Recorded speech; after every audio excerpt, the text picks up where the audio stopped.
we need to draft. I think the running back thing could be fixed in the draft. We draft Genty, Scott. There's a lot of good running backs coming out of college this year. Hopefully we will address that in the draft.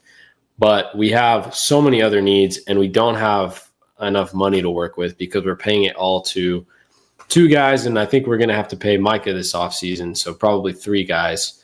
And it's just so frustrating to watch us every season do the same thing. Just leave it up to the draft, go into the season, and no matter what, Jerry's always going to put his foot in his mouth. He talks more to the media than any other owner we've ever seen. And he will say these things that will make us the laughing stock of the league. We're always being highlighted by the media because rightfully so, because Jerry talks this talk and we just get embarrassed every single year. Yeah, he always says something, just along the lines of, I know what I'm doing or whatever.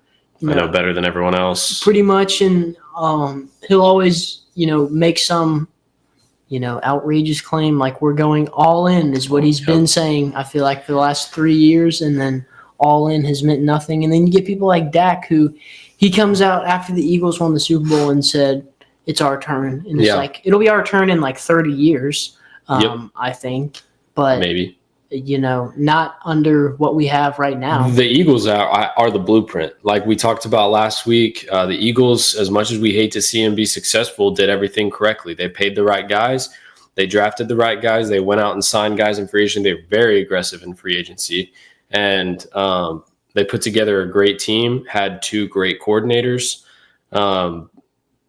And they went out and they won it all very convincingly. And so, Jerry, he's too proud to admit that, and he's too proud to try to copy somebody else. He's got to do it his own way, which is never the right way anymore. Maybe it was back in the 90s, but it's not that way anymore. And he likes to bring up the 90s as a fact that, he was good at one point. Well, it's been 30 years, and we're all tired of waiting. So I think we should sell the team. Steven comes out during the head coaching press conference and addresses he does air quotes around drought and that the Cowboys have been in. And if the ownership isn't even taking our drought seriously, then that trickles down to the coaches and the players. Right.